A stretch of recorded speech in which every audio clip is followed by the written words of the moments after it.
कि जिसकी जितनी संख्या भारी उसकी उतनी हिस्सेदारी। उस पैटर्न पर उत्तर प्रदेश में अखिलेश यादव ने इस बार काम किया और उन तमाम जातियों के नेताओं को टिकट देकर के लोकसभा का चुनाव लड़ा दिया।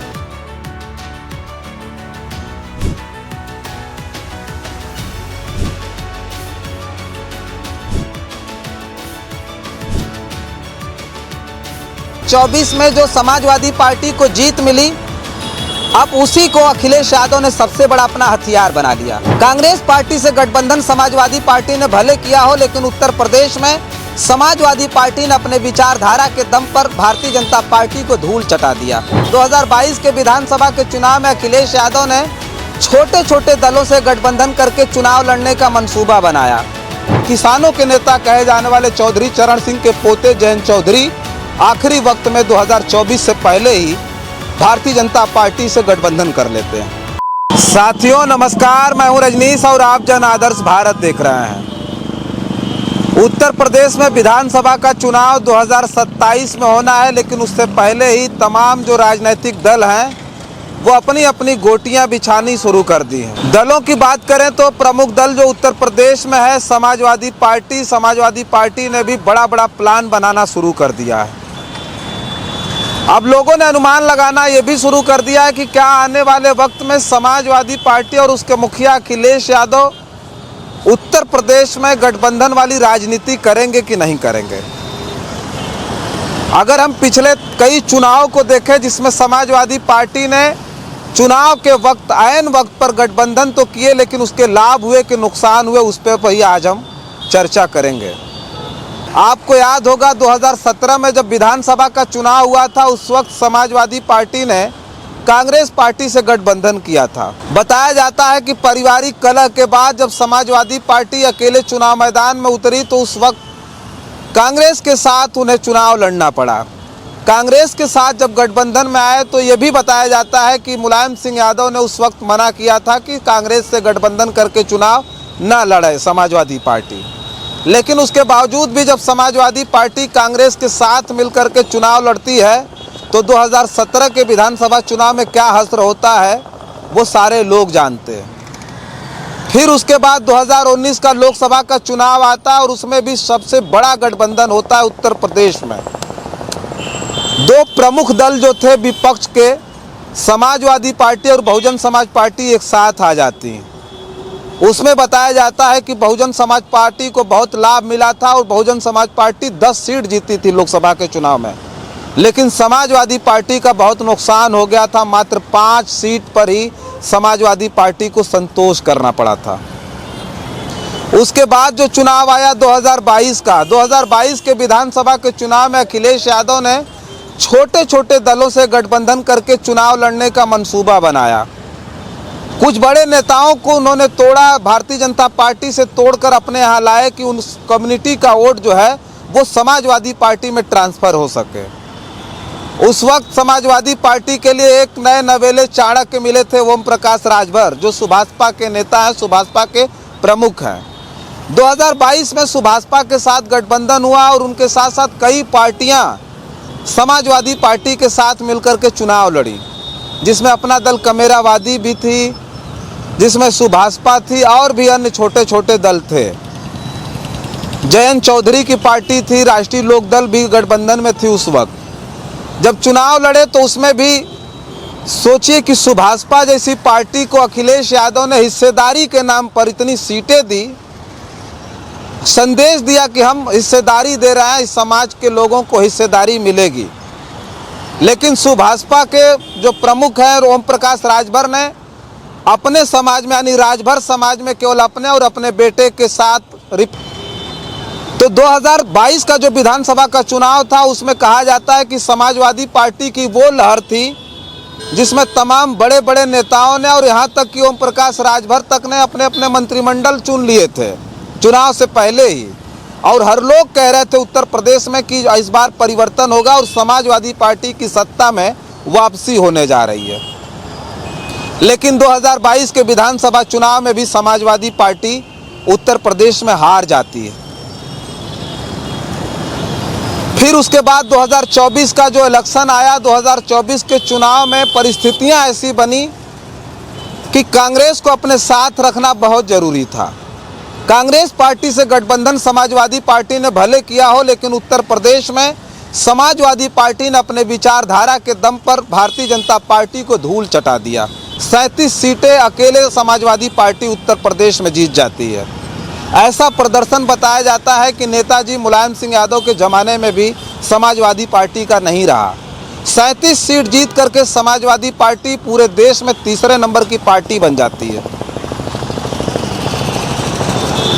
अब अगर हम 17 से लेकर के 24 तक का आकलन करें तो 24 में जो समाजवादी पार्टी को जीत मिली, अब उसी को अखिलेश यादव ने सबसे बड़ा अपना हथियार बना लिया।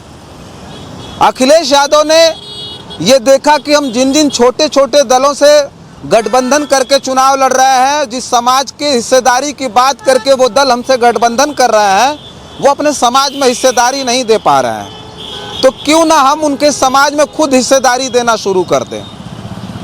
आपको याद होगा एक नारा मान्यवर कांशीराम साहब ने इस उत्तर प्रदेश की सियासत में दिया था। उन्होंने कहा था कि जिसकी जितनी संख्या भारी उसकी उतनी हिस्सेदारी।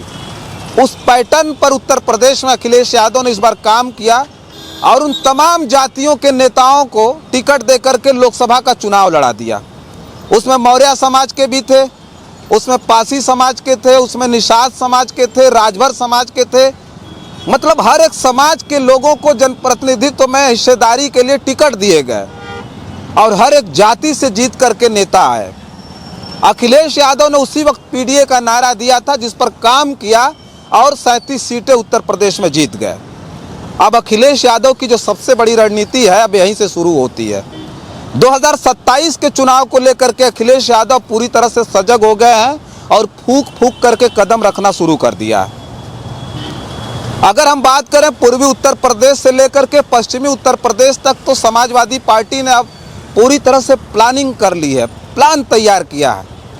पश्चिम में जयंत चौधरी के सहारे हर बार समाजवादी पार्टी चुनाव लड़ती रही, लेकिन जयंत चौधरी 2019 में चुनाव लड़ते हैं बागपत से, और बागपत से चुनाव लड़ करके जयंत चौधरी हार जाते हैं। जो बागपत की जो सीट थी, वहाँ की एक विधानसभा सीट है छपरौली, जिस पर कहा जाता है कि सन 1985 से लेकर अब तक चौधरी परिवार का ही दबदबा रहा है, कब्जा रहा है। जयंत चौधरी जब बागपत से चुनाव हार जाते हैं तो समाजवादी पार्टी ने अपने कोटे से उन्हें राज्यसभा भेज दिया, सम्मान दिया जयंत चौधरी को। उसके बाद क्या हुआ, 2022 विधानसभा के चुनाव के बाद जयंत चौधरी 2024 इलेक्शन से पहले समाजवादी पार्टी का साथ छोड़ करके भारतीय जनता पार्टी के गठबंधन में चले जाते हैं। सोचिए कि क्या स्थिति हुई अखिलेश यादव पे। अखिलेश यादव उन्हें विधान परिषद भेजते हैं और वो भी 2024 इलेक्शन से ठीक पहले समाजवादी पार्टी का दामन छोड़ देते हैं, वो भी अलग हो जाते हैं। ये सब कुछ होता है 2024 इलेक्शन से पहले। उसके बाद भी रणनीति बना करके समाजवादी पार्टी उत्तर प्रदेश में शानदार जीत हासिल करती है। मैं बस वही चीज़ बताना चाह रहा हूँ, 2027 को लेकर के अखिलेश यादव ने 24 का ही प्लान 27 में अब जो है फॉलो कर रहे हैं कि 27 में हमारा वही प्लान रहेगा। 2027 में अब छोटे छोटे दलों से गठबंधन के बजाय अखिलेश यादव ने अब ये तय किया है कि हम उस समाज, जिस समाज की बात वो छोटे छोटे दल कर रहे हैं, उस समाज को हम खुद प्रतिनिधित्व देंगे, उनकी हिस्सेदारी देंगे। अब कहेंगे इससे पहले 4 बार समाजवादी पार्टी की उत्तर प्रदेश में सरकार रही, तो समाजवादी पार्टी ने उनकी हिस्सेदारी क्यों नहीं दी, उनके आरक्षण पे काम क्यों नहीं किया। तो इसका मलाल कहीं ना कहीं समाजवादी पार्टी के मुखिया को जरूर होगा। और वो जो बार बार ये बात कह रहे हैं कि हमारा जो पीडीए है, जिसमें पीड़ित है, दुखी, अपमानित है, उसके हिस्सेदारी के लिए अब हम काम करेंगे। 2024 के इलेक्शन में उन्होंने ये किया कि छोटे दलों की बजाय उस समाज के तमाम नेताओं को टिकट दिया। अब 2027 में भी वही करने जा रहा है। पूर्वी उत्तर प्रदेश की हमने बात की, पूर्वांचल में जो कुछ है, पूर्वांचल का पूरे उत्तर प्रदेश की बात करें समाजवादी पार्टी को लेकर के, तो बड़े बड़े नेताओं का एकाधिकार पार्टियों पर, जिलों पर, इस तरह से एकाधिकार है, लोकसभा सीटों पर एकाधिकार है। पश्चिम में आज भी जो बड़े बड़े नेता वो कहते हैं मैं अखिलेश से टिकट मांगने थोड़े जाऊंगा, अखिलेश यादव चल करके आएंगे और हमें टिकट देंगे, ये पश्चिम में बड़े बड़े नेता बोलते हैं। अब अखिलेश यादव ने ये सारा कुछ खत्म करने का प्लान बना लिया।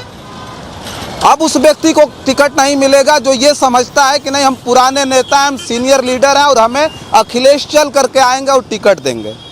अखिलेश यादव ने इस बार ये तय किया है कि हम जो काबिल होंगे, जो जनता के बीच समय बिता रहे हैं, जनता का काम करेंगे और जनता के मंसूबे पर खरा उतरेंगे, हम उन्हीं को टिकट देंगे।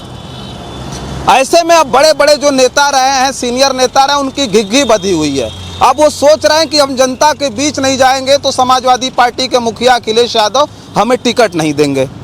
पश्चिम की बात करें, बागपत की छपरौली सीट जो है वो लगातार चौधरी परिवार का कब्जा उस पर रहा है, लेकिन इस बार समाजवादी पार्टी ने वहीं से इतिहास बनाने का और वहीं से परिवर्तन करने का मंसूबा बना लिया है। अखिलेश यादव छपरौली से लेकर के अब पूरे पश्चिम में अब वो राजनीति साधने जा रहे हैं जिस पर राष्ट्रीय लोकदल को हार का सामना करना पड़ सकता है।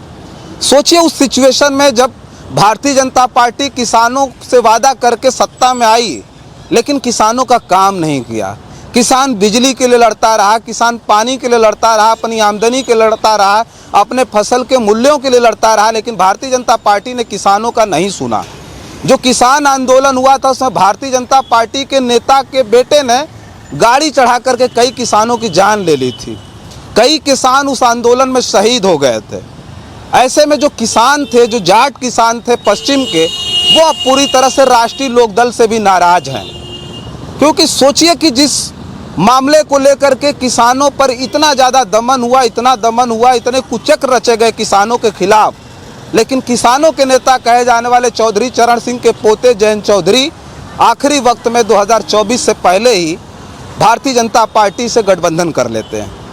तो अब वहाँ के जो किसान हैं वो पूरी तरह से मन बना चुके हैं कि 2027 में राष्ट्रीय लोकदल को जवाब देना बहुत ज़रूरी है। जो पल पल पे गठबंधन बनाए और गठबंधन तोड़े, उसके लिए भी जनता अब जागरूक हो चुकी है। चूँकि हम जिस दौर में जी रहे हैं उस वक्त जनता राजनीतिक रूप से भी बड़ी परिपक्व हो गई है। उसे पता है कि जो रोज़ गठबंधन बनाते हैं और गठबंधन तोड़ते हैं उनकी कोई विचारधारा नहीं हो सकती, वो किसी के साथ खड़े नहीं हो सकते, चाहे वो युवा हो, चाहे वो किसान हो, चाहे वो बुजुर्ग हो, महिला, वो किसी के साथ खड़े नहीं है। उनको केवल सत्ता का जो है चाहत है उनको सत्ता की, और उस सत्ता से उनको प्रेम है।